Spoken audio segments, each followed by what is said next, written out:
1 second, you guys.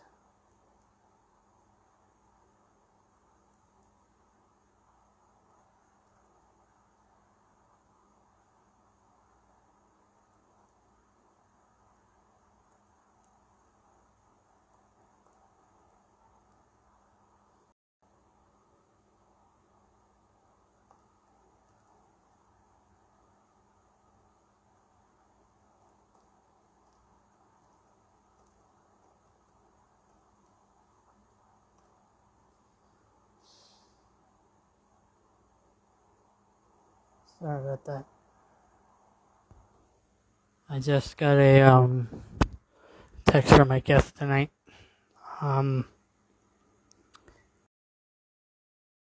First of all, hello. I'm very sorry that I struck out finding singers for my show last week after Monday. I mean, I tried my best, but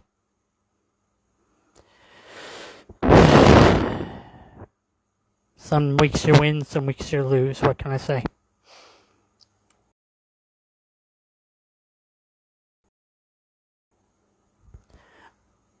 But we did get some breaking news. Some for this week, some for November. So, at least it's nice to be back in the win column. There's still a lot of... I still have my to be determined pile that I'm still waiting on. And, yeah, if I'm ever here early, just know that I just want to get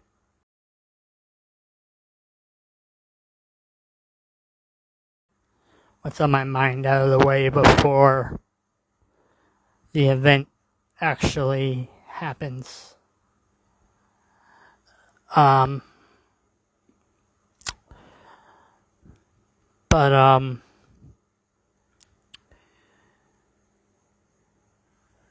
Yeah. Also, rest in peace to Leslie Jordan. I mean, I kind of knew who he was on Will and Grace because I kind of used to see it on the TV when I was younger. My mom would watch it. I wasn't paying any attention to it though. But I knew Leslie from his TikTok stardom. So, yeah. Rest in peace to that guy. What a great man. Anyhow. If you didn't see in the black box text that I had above the countdown clock for the show, if you saw my episode with Sarah Ashley, excuse me, and you also saw my show with, excuse me, I'm sorry, Kayla May, that's what you're going to see tonight.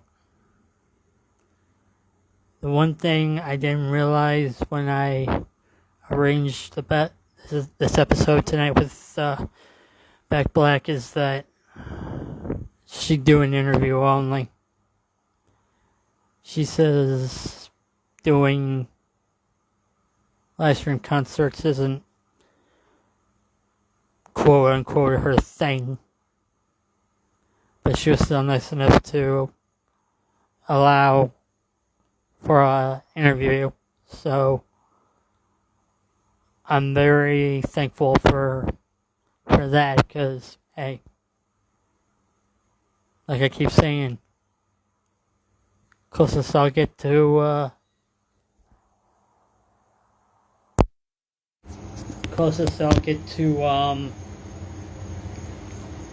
seeing her until she shows up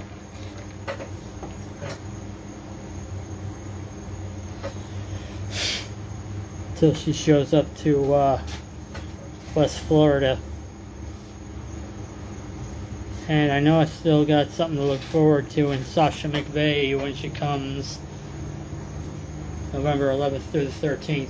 I'm going to try to see her twice. And might I mention, this will also be a record-breaking year for singers I see live, because in the past I'd usually be lucky enough to have one singer a year show up in my area so that I can go see and everything else. And then the luck would pretty much run out for the rest of the year.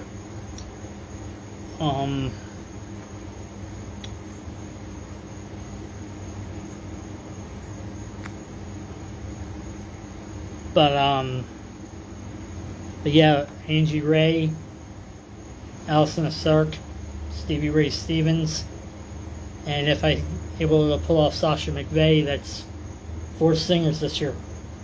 That's a world record for me in the almost 9 years I've been doing this. Because usually I'm lucky enough to get 1 a year, and that's it. But I've gotten through 3 already this year, and my possible 4th will be next month. My birthday month.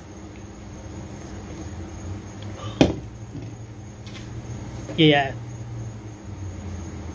Every day in November is available except the 2nd, 3rd, and 4th. The 5th might be available. I don't know, because I'm planning on going to Halloween Horror Nights for my birthday in Orlando. My friends are taking me to that, so yeah, that's what I'm going to be doing for my big 30th birthday.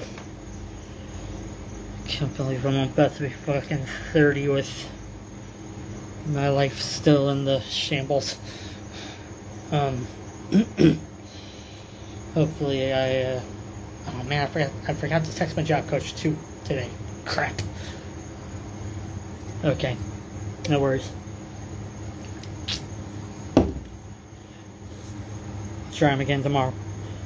But yeah, and as far as the Memphis Desperados Singer Fam NHL video game hockey team that I'm doing,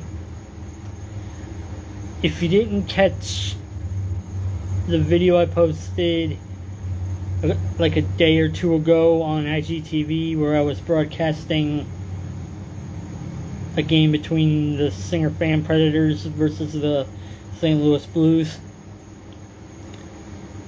if you didn't see that video, basically I said that the name, having the name Memphis Desperados can't happen because of duplicate files being put in the system. Like there would be 2 Molly Levettes on the team, and I can't just edit player, and like you can't do that in season mode. When if you have 2 Molly Levettes on the team, that's what you have.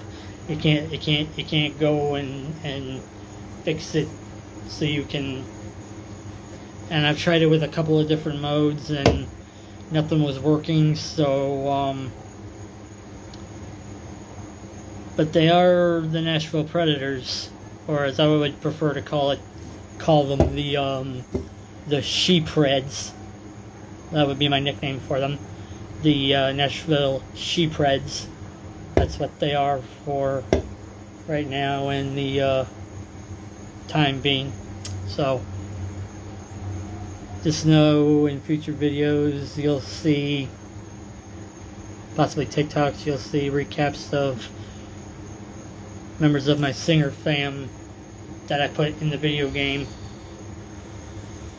in doing cool stuff, like cool recaps of like a like, you kidding me?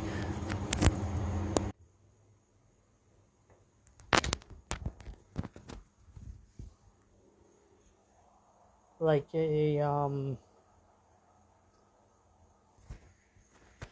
a goal or something.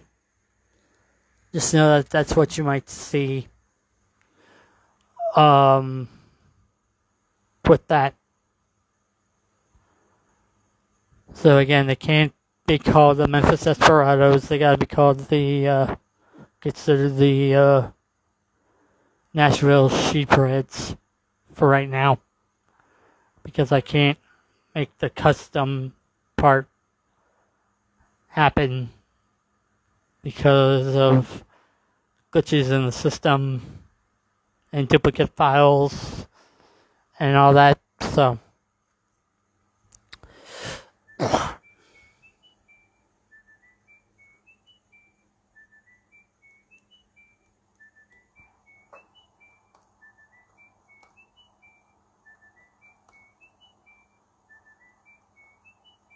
she's trying to video call me.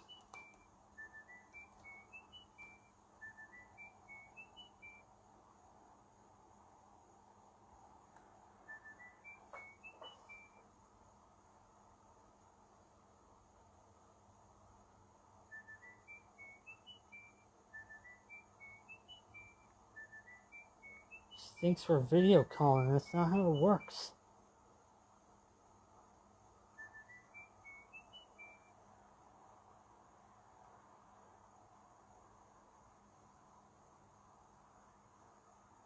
So I'm sorry about that. But now that it's almost time to get started, like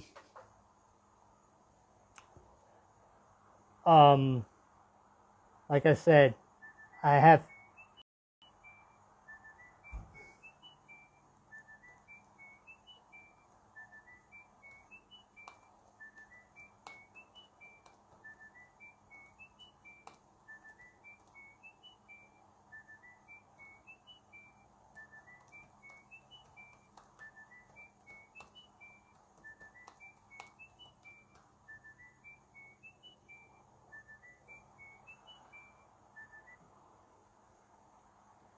I'm really sorry about that, guys.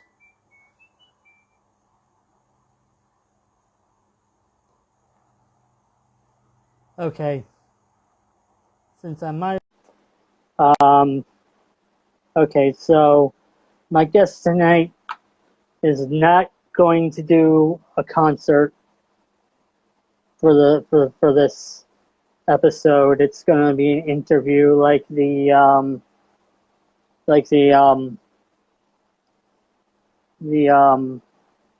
Sarah Ashley one was, and the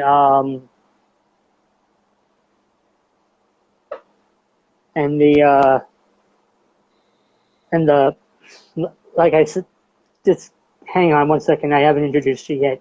But like I said, this is going to be an interview. It's not going to be a concert thing. And to those of you that were going to come in here thinking that's what you were going to see, I am very sorry. But some nights you have to respect people's wishes. And tonight is one of those nights I am doing just that. So, again, it's just the interview part. There's no concert part in this episode. But don't worry, I have episodes tomorrow on Tuesday with Jacqueline Kenyon. And I got an episode on Wednesday with Kate Jones. And possibly an episode on Thursday with Ellie Duke. And they will be doing concert performances on this show. So don't worry. There's still plenty of more chances for music episodes to come. And even though she's already here, I'm going to do the introductions anyway. She's from North Carolina. She currently resides in Tennessee. She's a musician. And you know her from her albums Hollywood Boulevard, Clandestine, and her most recent single that she just released on Friday called "Gotta Get Back to My Baby." It's out now. It's on Spotify if you want to go watch it, or if you want to go listen to it. I mean, like I said, you're not going to hear the songs today, but that's just some of what you can hear on her Spotify. Please welcome the one, the even though it's already on here, Miss Beck Black. What's up?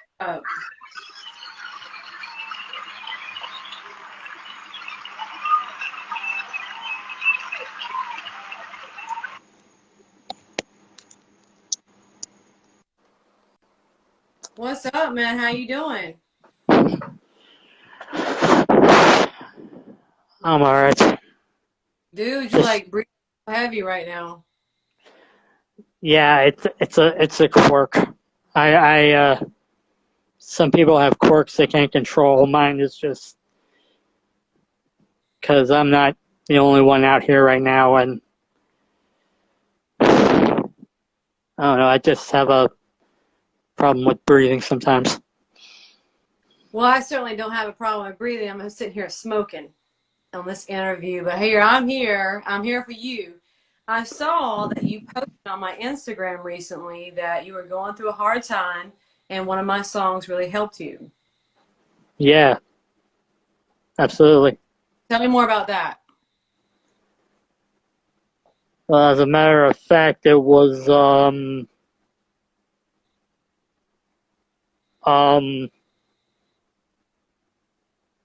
basically it was your Hollywood Boulevard album.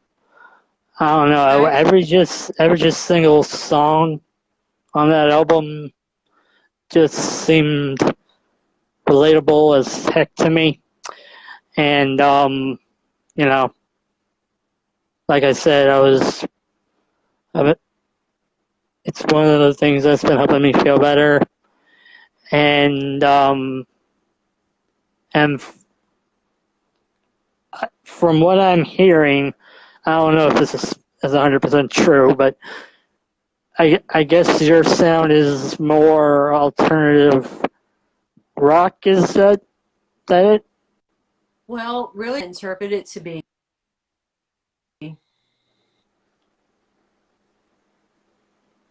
Because I mean, I know you're in Nashville, and we all know the. I would hate to interrupt you on that, but I'm not in Nashville. Oh wait, you're not? I No. thought you were. You're in No, North Carolina. one time and I recorded Don't Call Me Darling there, my song, to correct you. But I'm in North Carolina right now, state away. It's one state south in Tennessee. Oh yeah, because I keep saying Nashville all the time, but and I know you're not the only one. I've had singers I know from other states like Baltimore and Arizona and It's North hard. Dakota and everything else. But I You're, mean, you're in Florida, aren't you? yes, I am. Good. So are you doing okay?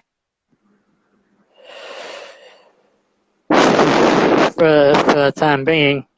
What's going For on with the,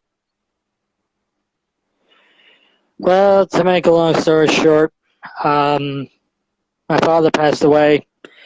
I was I had to leave my apartment, and my mom and I are in separate facilities, but I still Uber to see her on the weekends, and I'm in my this is my third facility because the other two facilities didn't work out as well for I've reasons I smoking a cigarette and you're going through all of that. I'm so sorry. don't want. You don't need to be sorry, sweetie. It's not you that's going through it. It's me. You this, you're in a facility right now, and so is your mom, and my mom's dealing with lung cancer, so I'm only able to smoke a cigarette when I'm here in my music room because it's separate from her. So I'm just finally having a cigarette and relaxing while I'm doing an interview. Sorry to, you know what I mean? It's okay. I don't mind it, and I'm a cancer survivor myself, actually. So it's Me too. Me too. We're all really survivors. Yeah, I've had um they found a mass in my breast. Now it wasn't cancer, but they have to check for it very often, and there's things called pre-cancer. But I'm dealing with my mom, so I'm only able to smoke in my music room. So I'm finally having a break. I'm joining you right now, having my break because I've been taking care of my mom who's just surviving cancer and a surgery, and so just know that we're all going through a lot of things right now. Okay? holy fucking shit. Um, so you basically are a basically had breast cancer. I had a mass. It wasn't cancer, but it was a pre-cancer. So you had to remove it before it became it. And I had surgery. And the thing is that we all find things in our bodies that we have to have removed, and you have to have them removed in time. You have to be vigilant. So whenever you find something, you have to be vigilant because it could very well turn to it. And for some people it does. In my case, my mom recently, we watched her tumor for several years and it turned into lung cancer, and she just had a surgery last week, and I've been taking care of her. Wow. And I mean, career goes second, mom comes first, family always comes first. And you know that, right? amen, amen, amen, And amen, amen. Um, although my situations was a little different, and it's a little bit awkward for me to describe, considering how it happened. But let's just say I had how do I say this without being fucking disgusting? Um, I had Royal Temple cancer. okay. And basically, what had happened was, and I'm gonna sugarcoat it. It's gonna sound No, a little odd, but really? but if I could, but if the best way to describe it is kind of disgusting, so I'm gonna give you the non-disgusting version by kind of sugarcoating it a little bit and like making like little cheat codes to so basically what had happened was that well for one thing I just got a new mattress and I was having back pains Okay. and at first I thought it was the mattress because it's a new mattress, so I better not be having any problems with it.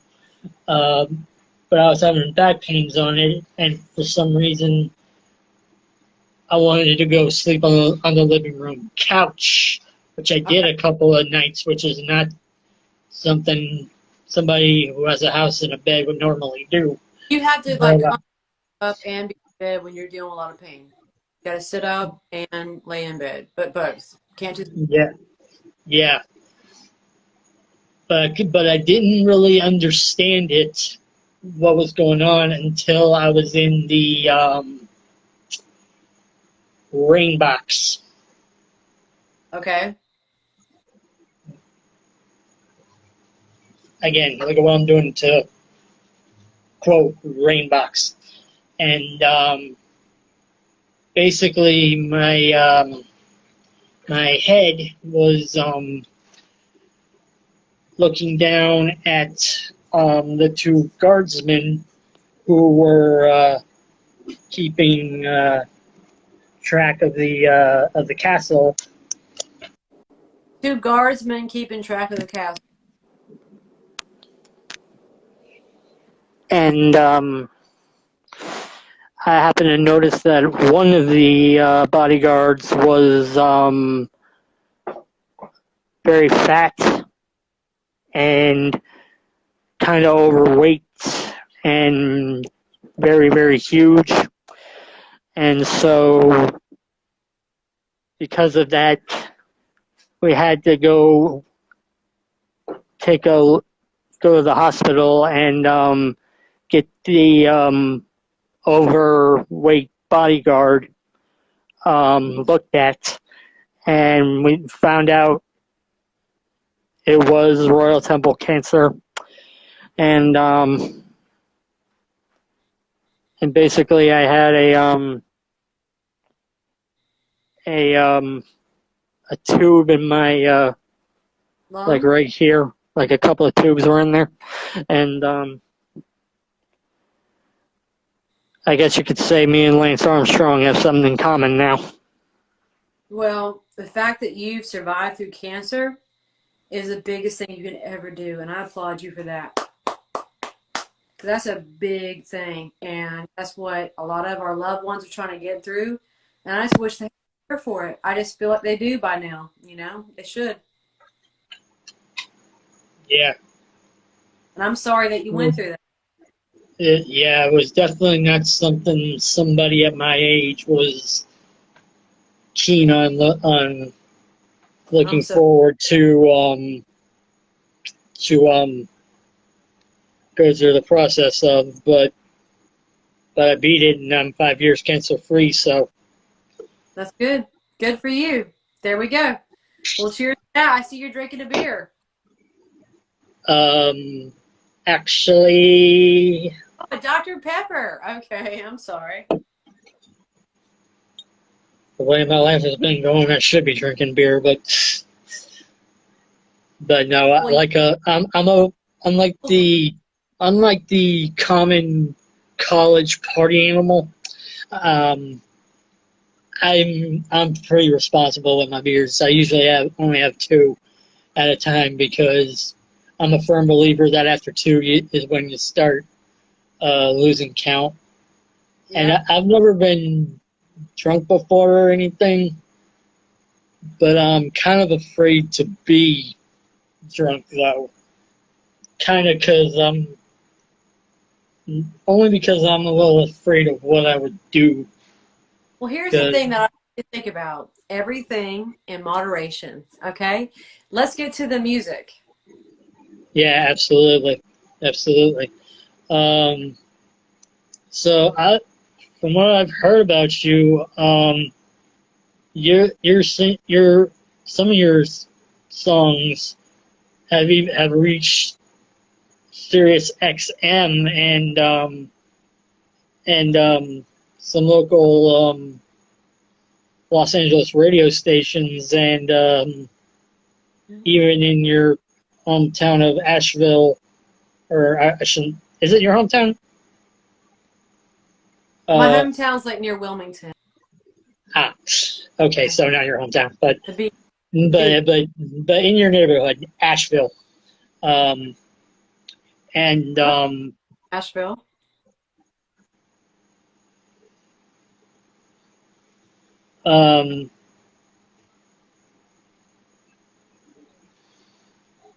and is it true that your Hollywood Boulevard album was mastered by members of the band Black Keys and Arctic Monkeys? My Hollywood Boulevard album was mastered by Brian Lucy from Magic Garden Mastering, and he did the Black Keys and the Arctic Monkeys. Oh, I see what you mean. I see what you mean. Now that would make more sense. Don't master music, but Brian Lucy does. Yeah, totally. Okay.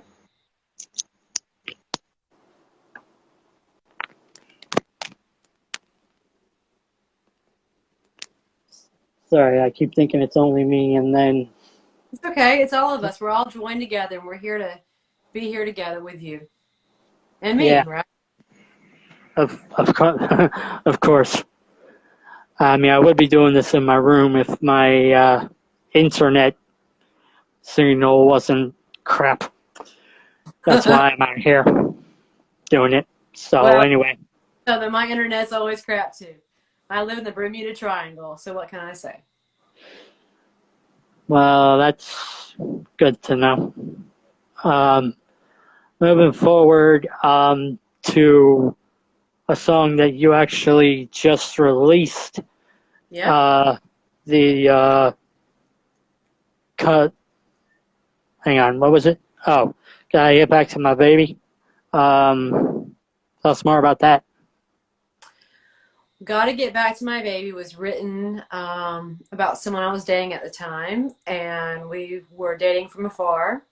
And I wrote it while I was on the set of Ryan Murphy's show, Nurse Hatchet, and I wrote it before lunch. I had a funny feeling that it was going to be my big genre-less crossover hit. Yeah, And I wrote, wow. What? Yeah, speaking of Ryan Murphy, um, I also understand that when you were in college, you wanted to pursue acting and be on TV shows. And from what I heard, you had a little bit of a run on Nickelodeon, and oh, you, you know that. Yeah, yeah, I started being a PA for Nickelodeon when I first started. Very good, very good. Um, when I first moved to LA, I had to make a career and I started being a production assistant and I worked for Nickelodeon and I was a PA assistant for different directors for Nickelodeon's different episodes. So, yeah. All right. I thought you were like on a TV show or something. No, I was a production assistant and I was out there in the middle of the desert about to die from thirst and I worked for Nickelodeon. So I was not talent, but I was definitely production. Yeah, That's how I wow, that's started. Yep. yeah, because light bulb went Nickelodeon. off in my head when you said Ryan Murphy, who, as you all know, is one of the people behind American Horror Story and Scream Queens, which I'm so angry that that show got canceled. But Murphy's a very low key guy when you're on set with him. You don't even notice him. And that's the way he likes it. well, I would think you would have to notice somebody who's won awards for a show and everything. A lot of people that win awards for shows are very low key on set. They don't make a spectacle of themselves. True. True. And I see we have a lot of friends tuning in right now. I just want to say hello to everyone. Thank you for tuning in. And what up, JL? To one of my loyals, Josh Langdon. What's up? Um, and your musical talent expands even more, I hear, because you in high school, I heard you were in a jazz ensemble. Yes, it was. When I was in high school, I had just learned how to classically play piano. So I switched to flute and I learned Kalski. And then my teacher had me play the French horn because the embouchure is the same between the flute and the French horn. And from there, they started a jazz band, a jazz ensemble during the football game. So I started playing bass with the keyboards. We did 2564 by Chicago and Black Magic Woman by Santana. And the football players would carry out my keyboard to the halftime field, and I would play jazz. In high school, I learned I could play bass with the keyboard. Amazing. Amazing. It's nice that you can really broaden your musical horizons by adding different layers. Well, I good teacher. I'm sorry, what was that? It takes a good teacher to bring out a good student. Oh, yes. Yes, that's very true. And you even joined the I'm sorry, what were you saying? I said, what else did you hear? That you joined the the Screen Actors Guild thing. Yes, I did. How did that go? Well, I mean, it wasn't easy when I first moved to LA and I was a production assistant for Nickelodeon. I eventually started standing in for different TV shows, and Las Vegas was one of them with Magnum PI and Sonny from The Godfather. And I stand in and I would build a repertoire with the different productions. They would give me a voucher at the end of the day, and it was SAG, and then you had to have 3 vouchers to become a SAG member. So it took about a year of hard work between standing in and being a stunt double that I joined the union. I'm starting to wonder if I watched you on TV when I was growing up. Can I ask you, what's the little thing that you have up to? Is that a microphone or is that an oxygen tube? Oh, this is a microphone. Okay. I was Yeah. just wondering. Let's go. Let's go. I need one of the things that you have. What? The microphone thing? Oh, yeah, I need one of those little microphone cables. Well, I usually do without it if I'm just the only one out here, but I'm not the only one out here, so. Well, what else you got for me? Do you mind if I Well, smoke a cigarette? Is that okay? again, do you, sweetie? I understand if you do what you do. I'm pretending like we're just in a conversation in a bar and everybody else is watching. So go I ahead. don't I don't know about a bar, but I'm going to I pretend guess bar right now and I'm talking to you. okay. So what do you want to Sounds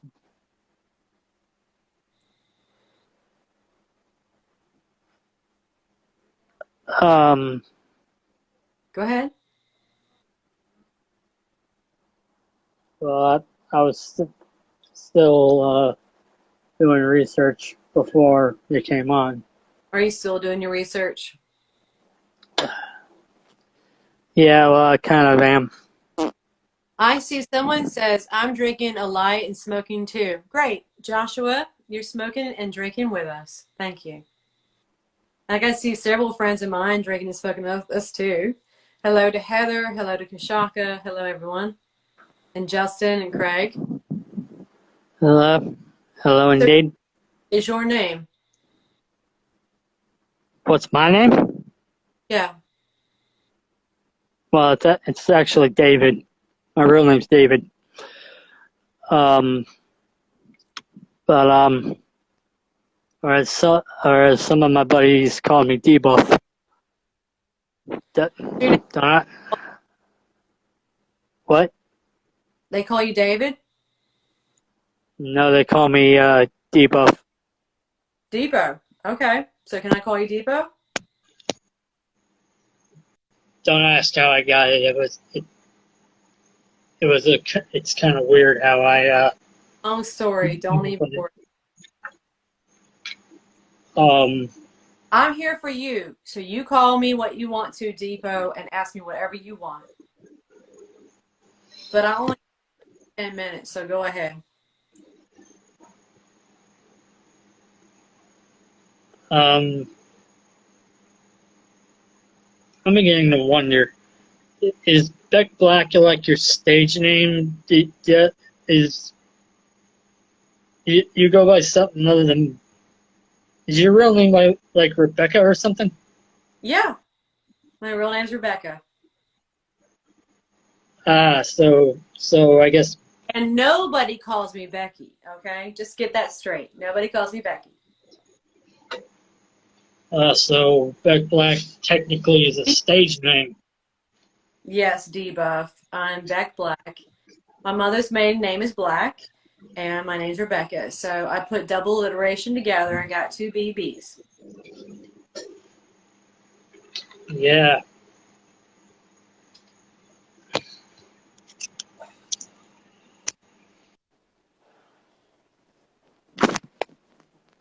It looks like you're like a hunting shack or something. Are you like hunting somewhere? What do you mean by hunt? It looks like you're like in some sort of like porch shack or something. No, I'm in Like a smoke hut actually. smoke hut? Yeah. Okay. Well, I wish I knew about that smoke hut. Yeah, there isn't really much to do here But other smoke? than smoke. Yeah. But Smoke yet what? I'm the only one at this place that doesn't smoke at all. And debug. Is it legal where you're at? Of course it's illegal. In Florida? Yeah, it's For not real? marijuana. Yeah, it's not like marijuana or anything. Oh, what's legal then? As far as I know, smoking anything. In your smoke hut? I don't know about Florida now. Well, it's just the outside is where there's two smoke huts Well, let me tell and you, it ain't legal to smoke cigarettes, but I am. that's good for It ain't you. smoke cigarettes, but I'm still smoking cigarettes. Yeah, I can see that. Well, I make my own rules in my own smoke hut, okay? Yeah, So, makes anyways, tell me if you wanted to do an interview with me. That's what I want to know. well Why'd you not ask me? not just because your music got me through so much rough stuff lately. Um, hang on a second.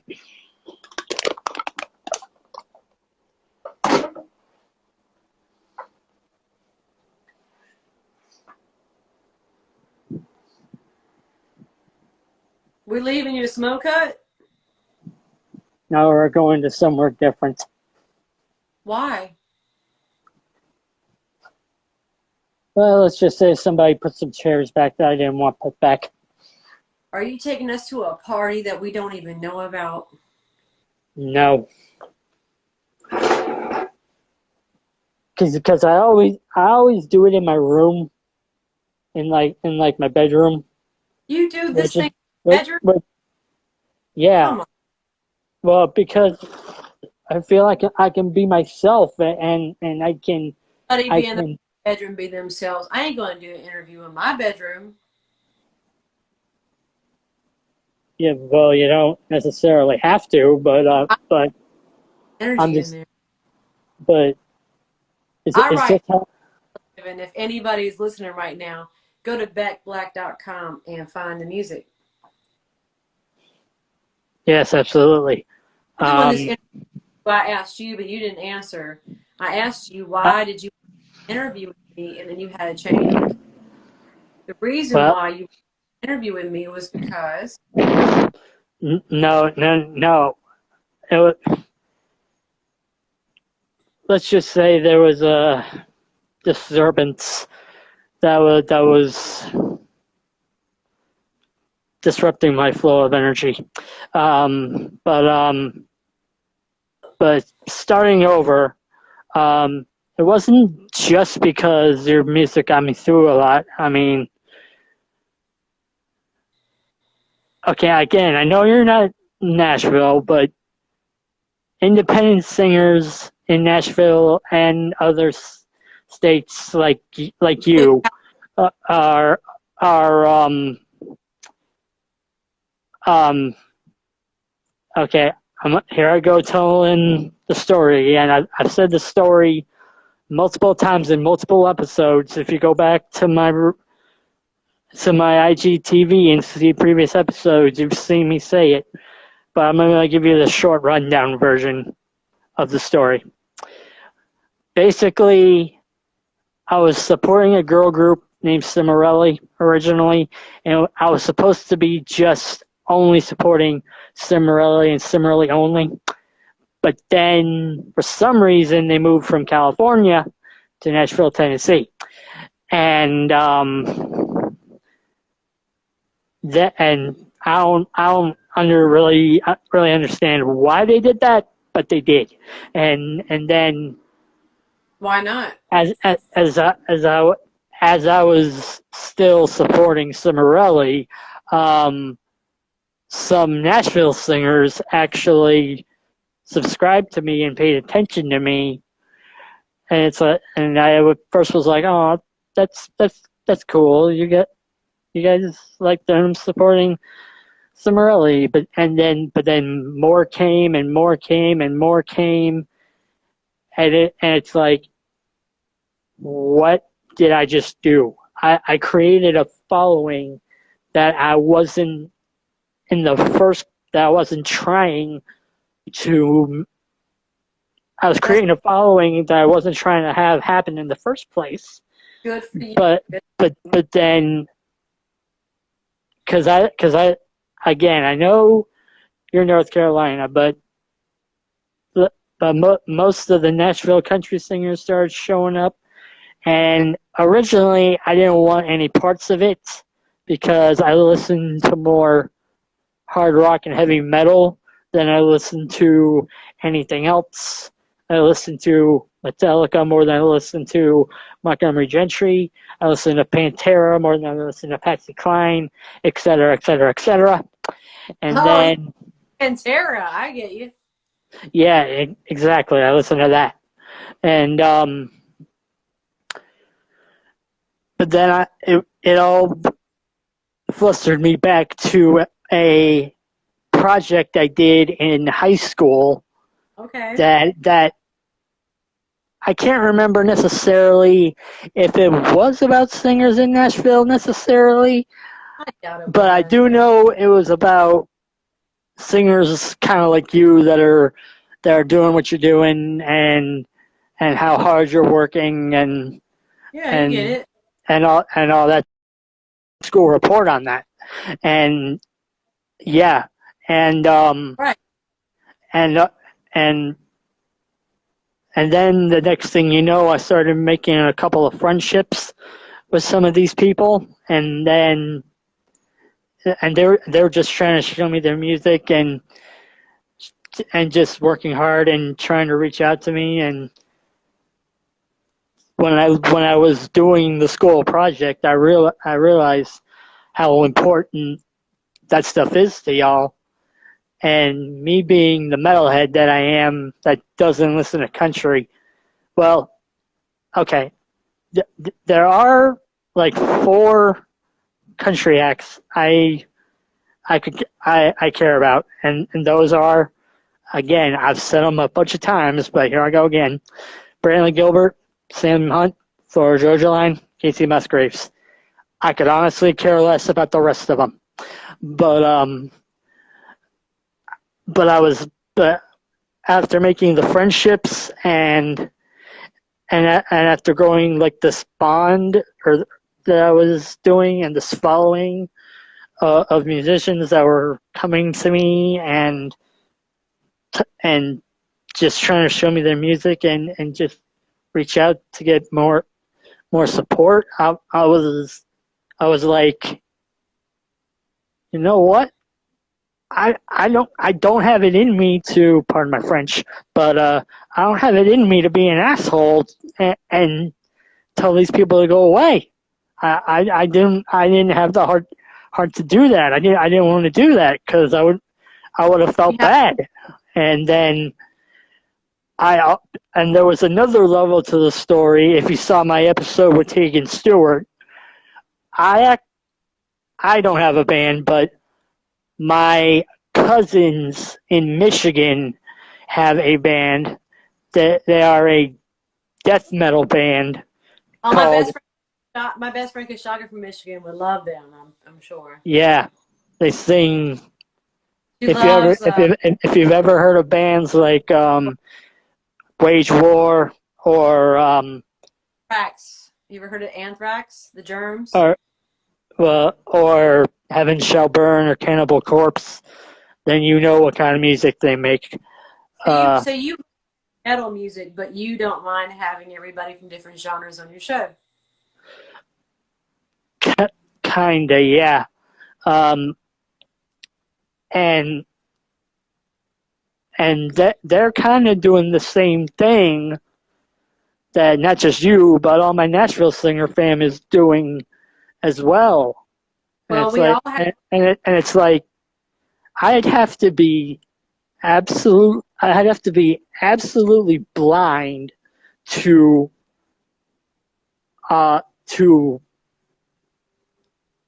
shoo away somebody that's working hard and just trying to reach out and get help, because I got members in my own family that are pretty much doing the same thing.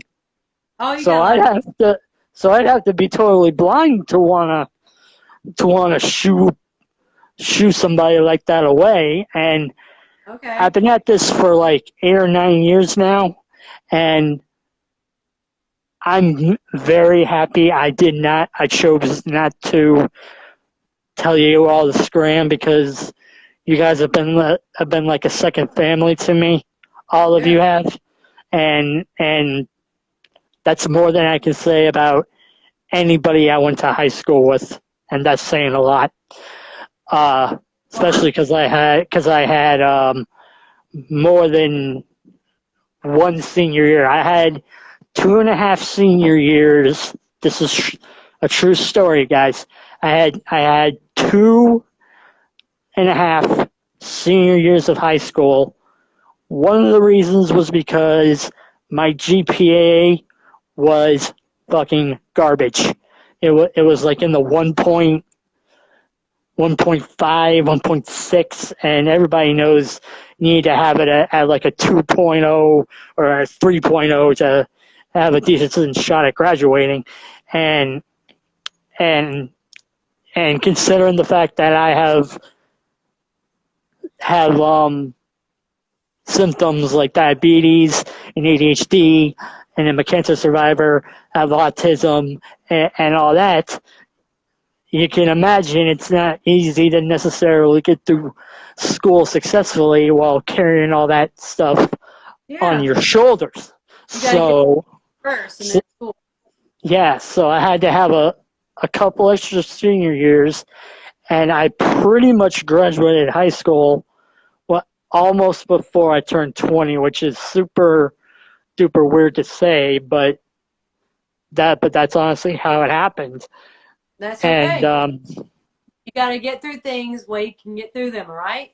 It's one step at a time. Yeah, precisely. That's precisely. One step at a time. So you hit me up recently. We have a lot of friends joining us from all over the world. Hello, Lewis, all the way from the UK. Hello, Nate Sappington, Australia. We have a lot of different friends. Hello, Dawn in Wilmington, North Carolina. Hello, Kashaka. Hello, Craig. Hello, Justin. We have friends from all over the world joining us.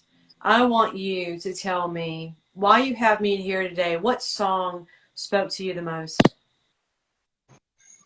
What song spoke to me the most? I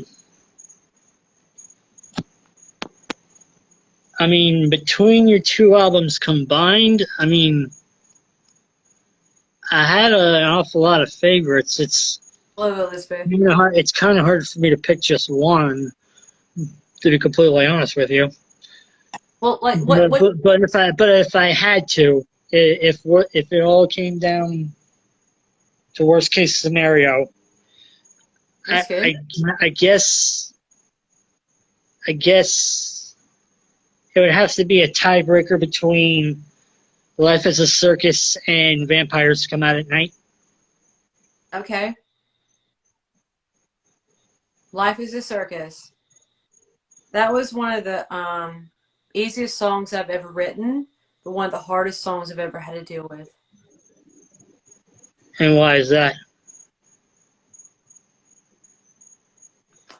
Because when I recorded the song, I didn't know about music law, and I agreed to things I didn't know what it meant, and now that song is dead. And it's called Life's a Circus. And that's because when we're musicians, sorry I said musicians, but when we're musicians or artists, we're more than that. We're channels. We channel life and we get these songs through us. And then when you're the composer and you're trying to figure out about the music law, there is no measure on it. And now the song's dead because I gave a certain percentage to someone and they won't agree on it. And I have to talk to them for the rest of my life. And music law is a big thing that we have to learn a lot about to understand what it means. And I have songs now that are dead. And that's what bothers me. And I'm a song protector. Like everyone watching right now, I protect my songs and I protect them with my heart. And the other day, there's like a new thing. Thank God for this. We fight this together. There's a lot to fight together. And at least I have a team that fights with me because we're on the first day of Diwali. And Diwali is a Hindu holiday of light and dark. And we're on this holiday right now, and we're here at a new moon. Time to manifest. And there's an eclipse happening right now as we speak. And it's time to put forth all of our great manifestations. So all the things that we've made mistakes with in the past, like I'm talking about right now, learning about music law, we need to put all of our best foots forward and manifest our lives right now. Very important. We are on the first day of Diwali. And if that doesn't mean anything to anyone, it means something to me and everyone of Hindu faith and Scripture faith and everyone. We understand that there's something happening. It's light versus dark. It's evil versus good sometimes. Like we create something out of good, and that's what music is. But there is a lot of bad in the music industry, and it's very unfortunate. And I feel like Life's a Circus has really endured a lot of it, and now it's dead. I cannot license that song to TV. But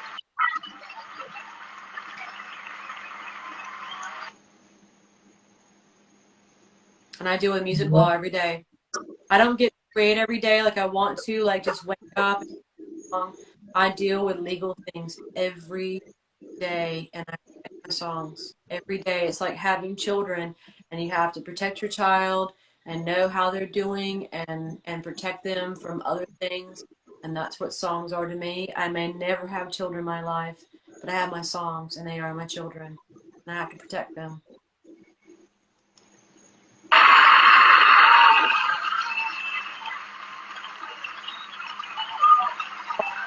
Ball game or something. Wow, that was Interview seriously right now because I'm giving you my heart. If you're like watching a baseball game right now, it's not going to go so. no. That was I was applauding what you were just saying. Why did it sound like a baseball game going on? No, honestly, it wasn't. This is what it was, right here.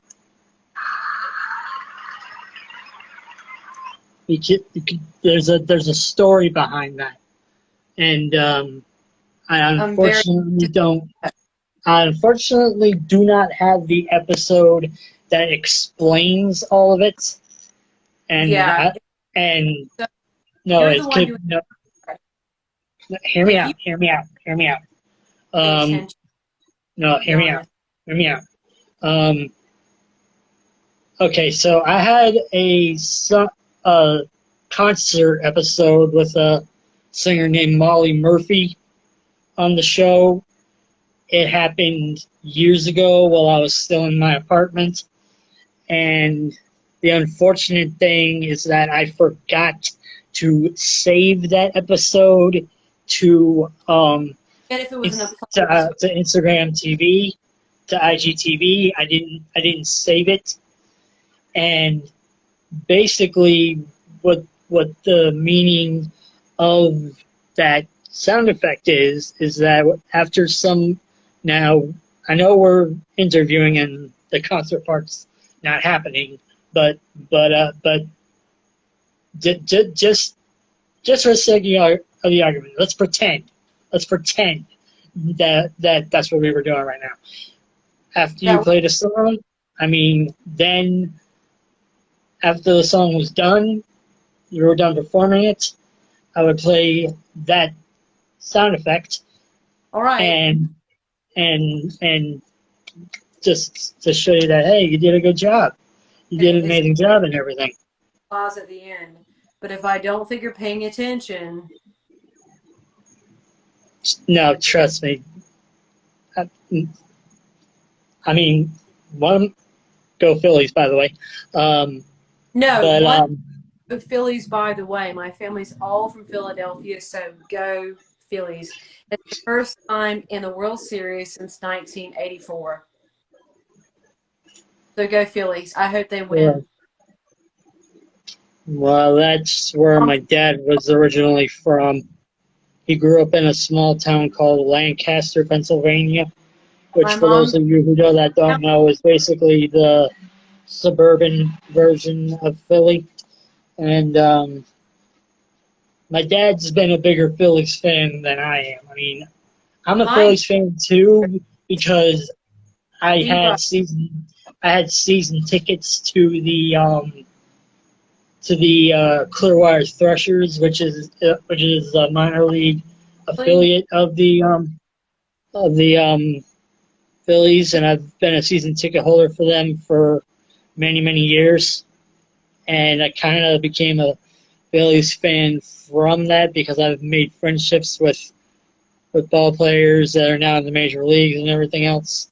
So D-Buff, get this. My mom told me yesterday, my great-grandmother, her name was Mammy Black. Maine Black. All right? Maine. She was named by Mary, but she went by Mamie and Mary. She used to only listen to the Phillies games on the radio. She never watched them on TV. She says she got the best experience from listening them on the radio. And the Phillies won for the first time since 1984 to go to the World Series, and now they're in the championship games. So I am rooting for the Phillies too. Not just you, but me too.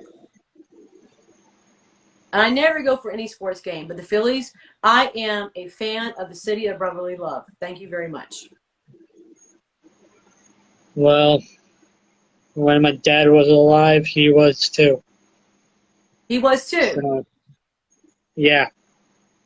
I mean, Good. he was the bigger Philly sports fan in the family than I ever was. But And your dad just passed, right? yeah, he passed Like in 2 weeks. April of 2001, or not 2001. I'm sorry. April 2021. Yeah. Yeah. And I'm sorry about that. I'm sorry your dad passed. I know that's really hard.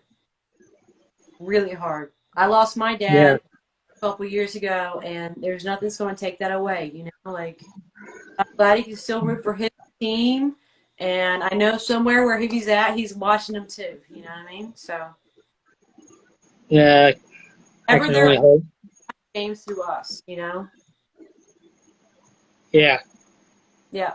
I He's can with only hope my father's up there excited about the Phillies as well. Yeah, that's right. He's watching it through you, okay? Yeah, Yep. yeah, precisely. And I'm so sorry, Precisely. okay? So very It's sorry. okay. I'm sorry that you lost yours also. It's glad to know that I'm not alone here. Never easy. But my dad got me this keyboard, and he believed in me doing music, and I'm still doing this to this day, all right? So, and I'm doing it in his honor. And that's why I write so many songs, is that my dad gave this to me as a college present, and I will always try to make him proud. And my mom taught me classical piano. I'm always going to make her proud. So all we can do is the best we can do for our family and those who love us and that we look for their favor, you know? So just know that's all we're doing, and it's all about them, you know? Yeah, Okay? yeah. It's kind of the same way with me and all of this. I mean, one of the biggest reasons why I started doing this was because, um, like I said, I live in Florida, and as far as my area of Florida, the area that I live in, cities like Tampa, St. Pete, Dunedin, Tarpon Springs, Largo, East Lake, Pinellas Park, so on and so forth. I've been wanting the my Nashville Singer fam to come to this area for so long, and I said it like I said at the beginning of the show. If anybody heard that, I usually get like one singer a year. But this year so far, I've seen 3 live, and with the possibility of a 4th happening in November. So Well, this year will be a world record. This year will be a world record. I'll have seen 4 singers in 1 year, which is a personal high for me. But when you've been following these people for so long, and all the pictures and everything else, and you see all the stuff about come to my shows and check this out, and you see the videos of the festivals that they're playing and everything else, and you wish you were there and all that stuff. Let's just say the FOMO eventually gets to you, and it's kind of been absorbing me a well, lot honey, as of if I, lately. you know, but I'm taking care of mom right now because she's number one. So I'm just doing rocking. That's but I've tried to in the beginning I tried to ask my local venues about booking you guys to show up here at at any place I could go to that's in this area, and basically the process has kind of sort of been an envelope in a mailroom, pretty much, and Ain't it all in the mailroom? and some of some in particular venues are just more concerned about the bigger acts, like They the Aerosmiths and the Miranda Lamberts and all that.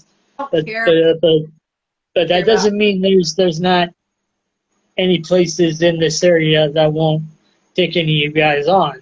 There's plenty actually. Oh, they only. But yeah, you just gotta get lucky, because when it comes to Nashville, when it comes to getting a gig, most of the time you get one, it's in your own state, and the outer state ones that I learned through my school project, it's not as easy as you might think it is, but We'll get like the lottery. they don't always come to the right area, and and some have come to Florida, but they've come to very far away places that I can't get to, especially now without the transportation that I have. No, I mean, they were like all the way in Jacksonville or Lakeland or you don't. Bradenton or freaking Sarasota, Fort Myers. I just. None of them would come to my area. None of them would perform in my exact location. Yes, we can't And just exactly and location. after a while, I just said to myself, you know what? If all right, if you're not gonna bring the if you're not gonna take this seriously as I Bring the am, accent. fine. But yeah, bring the acts to me. Bring the concerts to me, That's and right. that's what I've been doing Play the grand. this whole entire time, because Hear this me. is as good as it's ever going to Hear me. get until any of you, not just you, but any independent singer that I pay attention to shows up in my area of Florida. This is as Just can't close just. to as good as it's going to get. We have to be paid to show up. That's yeah, that's very true. That's one of the things Let's I, lear- venues I in your area. learned through the project.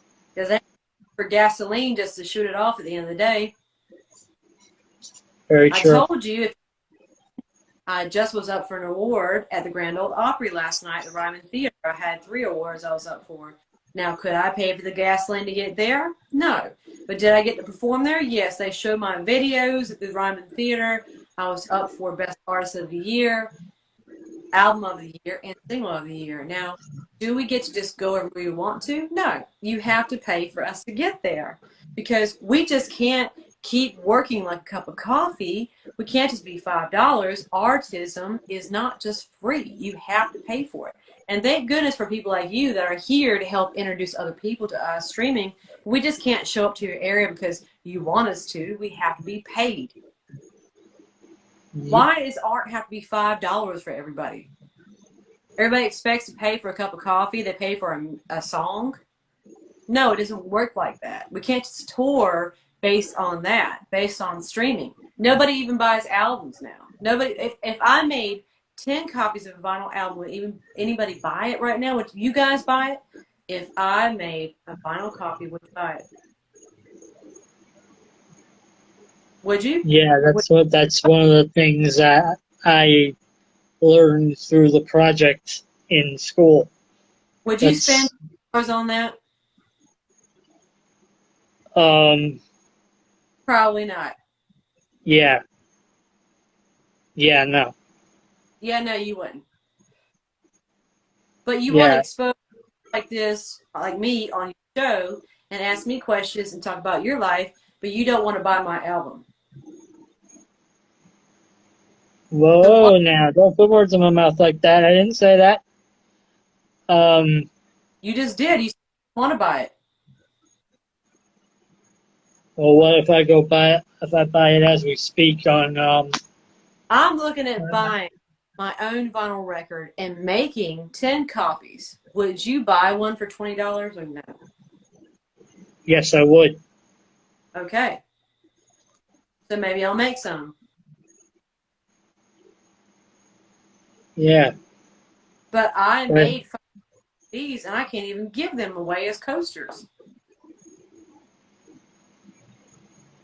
Because nobody gives a shit about buying somebody's art. They care about buying coffee every morning, but they don't care about buying a CD. All they want to do is stream it for 99 cents. And that's the real problem. Isn't just what the artists are going through, it's what consumers are doing. It's a problem with consumerism. They'll buy a coffee at Starbucks for $5, but they won't buy a CD. They'd rather stream it for 99 cents. So if you want to talk about the problem with art and having a bunch of broke-ass artists on your show, that's why we continue being broke-ass artists, because nobody wants to buy our shit. Well, I'm in the process of working with my job coach about getting back up working again. So I'm about ready to talk to the job coach too, because nobody ain't buying CDs or albums. well, one way or another, I'd find a way to buy it. I would. I really would. I actually have some albums from y'all that are in my room. You ain't In my album because I had the money to print the vinyl. But how about those record labels out there like Jack White's from Third Man Records, and he won't even look at your music unless you have a vinyl record. So go spend the money on making a vinyl record, even though he owns a vinyl record company. So look at the touche in the whole record business. It's a whole catch 2020. It's all it is. So you want to talk about the business, and you want to talk about music, and you want to talk about you? Well, let me put it this way. Unless people like you that are consumers want to buy music from the independent artists that you are even talking to, nobody cares about buying their music. And physical. Yeah, that's bullshit. It's bullshit. It is bullshit. Yeah, that's why I need people like me that's been doing it. That's been doing it for a while. Yeah. And that's why artists are considered less than a cup of coffee.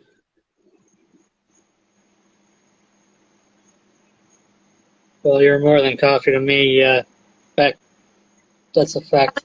Mitchell just joined us. What's up, Tommy? He's a heavy metal artist. He knows how it is. Nobody cares about buying the album. All they want to do is stream you online. And that's my problem, is that we're in this day and age that TikTok rules it all. And I have one thing to say to you, TikTok. TikTok it off. Your time is up. And I hope one day people start buying mediums that are physical copies from artists. Not just streams, not just 99 cents. Have your day and buy your $5 cup of coffee. But thank goodness for you, D-Buff, that you have me on right now so we can go on Instagram Live for my first time. I've never been on Instagram Live. We can talk about shit like this. And we don't have to be censored. I can say shit. Yeah, we're all adults here. I'm going to turn 30 in a week, so in like, yeah, a week or less. Yeah, it's the final week before Halloween, so yeah. Yeah, like a week. I'm like a week and a couple days away from being 30, so. Oh my God. You're about to turn 30. Let the whole fucking world freeze over. Yeah. Precisely. Mm-hmm.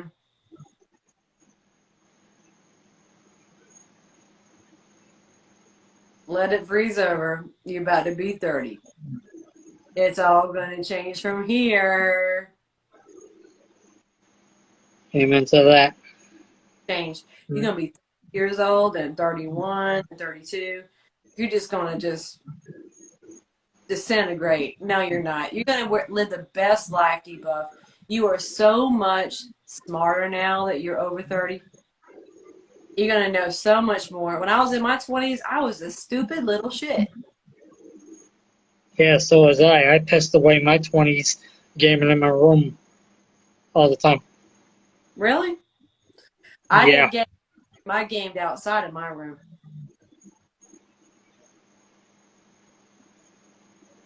Yeah, and if I would have known I was going to lose my father before I turned 30, I probably would have spent my 20s a little different. I lost my dad when I was 23. Believe me, it wasn't game over then. It seemed like it, but it wasn't. Yeah. When you lose a piece of yourself, but you don't lose the whole part of yourself. That's the thing you have to remember, D-Buff. You still have yourself. You just lose a piece of yourself that died when they passed, but a part of them will always live on with you. So remember that. So every little bit that passed away with them, your loved ones, they still remain with you. Always. Love never dies. Never dies. Amen. Father, Son, Holy Amen Spirit. to that.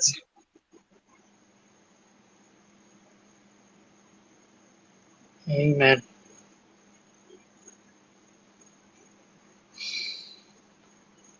So are we almost done here? Or what else you want to say? I think Well, I think, well, first of all, I understand that you had a band called the Moonbeams when you were first in LA. Yeah. Yeah, I And did. and that's part of what led to you being rebranded and known as Beck Black. Very good question, Debuff. Good question. Okay. Yeah, we were called the Moonbeams. There was this guy named Nick Mayberry. He's from Australia, and I used to help take care of him because he didn't have a car, he didn't have a place to live, and I had this little sign up in my kitchen and it said Moonbeams, and I called him Moonbeam because of that. And he was like my little moonbeam that I took care of. And because he came over here to play with Perry Farrell, and he was doing amazing things. And then all of a sudden, like, he didn't have a way to get around anywhere. And he was the most talented guitarist there ever was, and he still is to this day. He's played with everybody. And I had a little sign in my kitchen, and I called him Moonbeam. And I was up for a couple of roles here in Wilmington and Atlanta, and I went out for them, and they said, "Oh, some producer's girlfriend got the part." I said, "You didn't get it." So I went back to LA, and I moved in with this guy named Adam Alt, who became my drummer, and I was practicing with Nick Mayberry, who was Moonbeam, and Adam came in the kitchen. He said, "I want to be a Moonbeam too." And so the three of us became this unstoppable band. I mean, we had this talent that was unsurmounted between us three. And eventually, Mr. Moonbeam had to move on to Scott Weiland's band before Scott Weiland passed from Stone Temple Pilots. And we rebranded ourselves when Mr. Moonbeam left because we were no longer the Moonbeams because Mr. Moonbeam left. And we became Beck Black. And I was the last one that wanted to rebrand us as Beck Black. I wanted to be called the Black Arrows or something. But Black's my mother's maiden name. So we kept it and we rebranded as Beck Black. But it still hurts me to this day that the Moonbeams didn't do more than they did because we had this unstoppable force. But it was Nick Mayberry behind the guitar, and it was Mr. Adam Alt behind the drums, and it was me behind the keyboards and vocals, and it was a living dream for a while. It was really nice that we were all together. We were really a beautiful triangle, but life changes, and people change, and they have to move on to the next thing, and we rebranded ourselves to my name. And we found a guitarist. And still to the root of this day, I would say the Moonbeams were the most magical thing I was ever a part of. With Adam Alt and Nick Mayberry.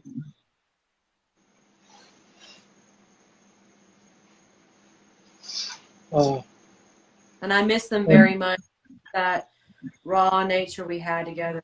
I do miss those times. And I think just things changed. People changed. Yeah, I can imagine. You know? And do I wish that we could have continued? Yes, I do.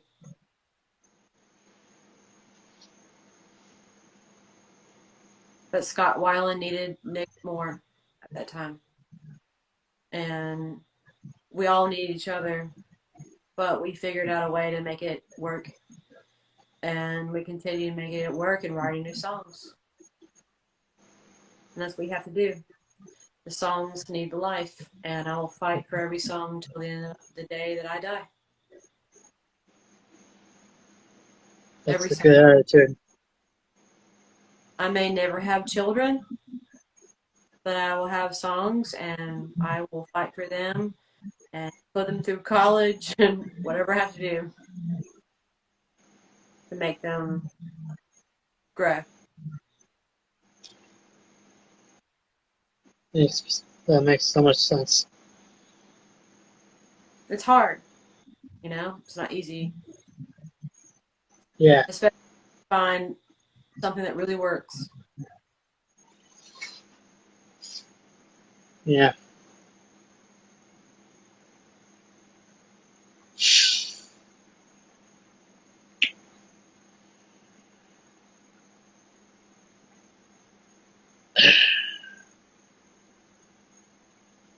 Good question, though.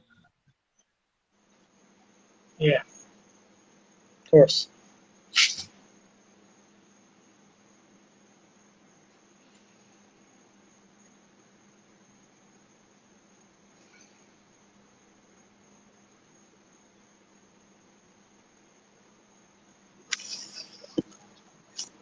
Anything else?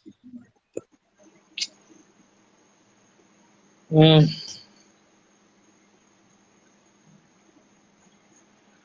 I do respect your wishes that that if performing live on here isn't your ordeal, I No, I, I understand that. I'm not an Um, artist.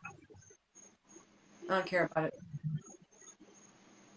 I care less about putting on a show. I'm not a monkey. I'm not gonna play when you tell me to. You know, unless you want to pay me a bunch of money, I'm not gonna do shit. To be honest. well, considering Long enough, I don't have to do anything anybody tells me to. To be honest, I don't give a shit about it. And I appreciate that you respect my wishes and that you promoted that I'm going to be on your show. It's just an interview. I'm not going to play live, but next week you'll have people. Great.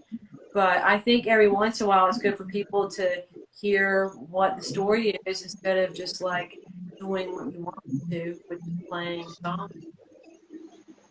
well, you definitely seem dedicated to what you're doing, and it means an awful lot to you. And you were very passionate about what you're doing. So, Put it this way, my friend, I'm gay. wait, I'm sorry. What?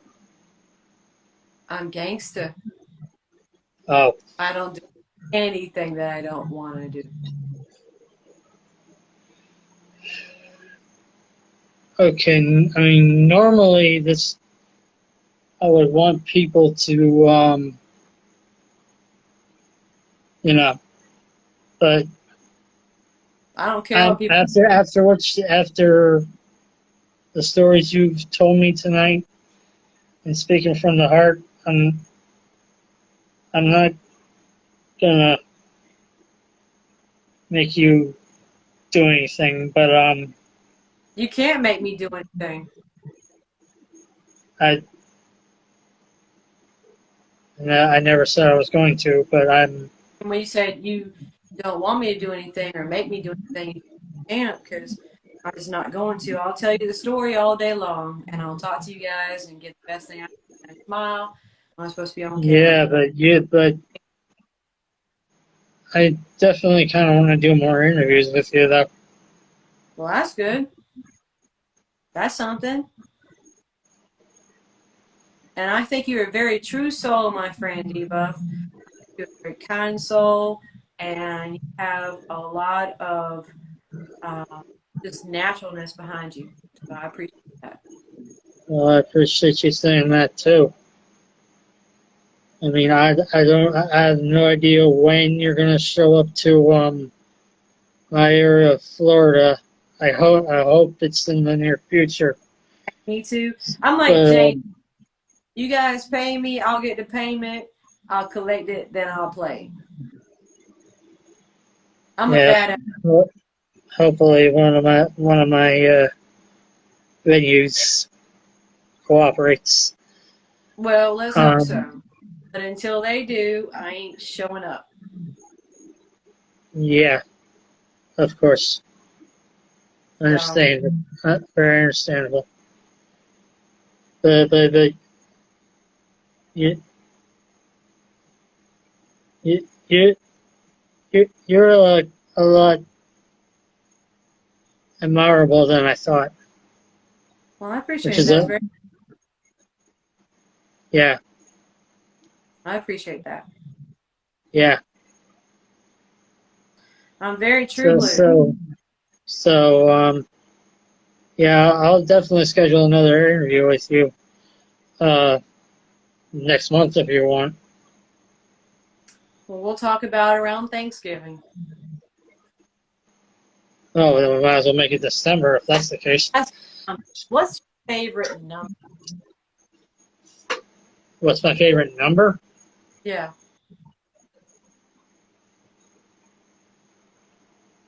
To be honest, I don't technically have one, but if it all came down to it, I'd say like 44. Okay. Do you want to know what mine is? What? 11. 11 is my favorite number. So maybe we'll see you on 11/11. So on November 11th, you might want to do Yeah. it? I'm hoping to release my new music video puppet show on that day. My favorite day, 11/11 every year. And Yeah. a number for me. I love the number 11. It's a parallel number, metric. It's Patio and me. I'm a Pisces. We are represented by like two parallel symbols. I'm an 11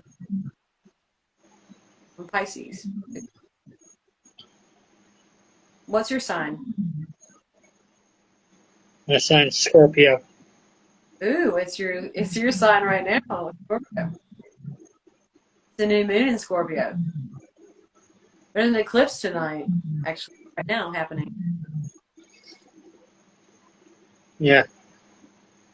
Pretty And your much. sign. You're a water sign like me. You're a Scorpio and I'm a Pisces. So we flow together. Good to know. Yep. Well, I'm going to sign off to everyone right now. Well, Join much. so November 11th is when we might do another episode. Yeah, and hopefully I'll be releasing a music video that day. We can talk about that. Then I can make that official if I wanted to. Yeah. Okay. Don't tell Well, anyone.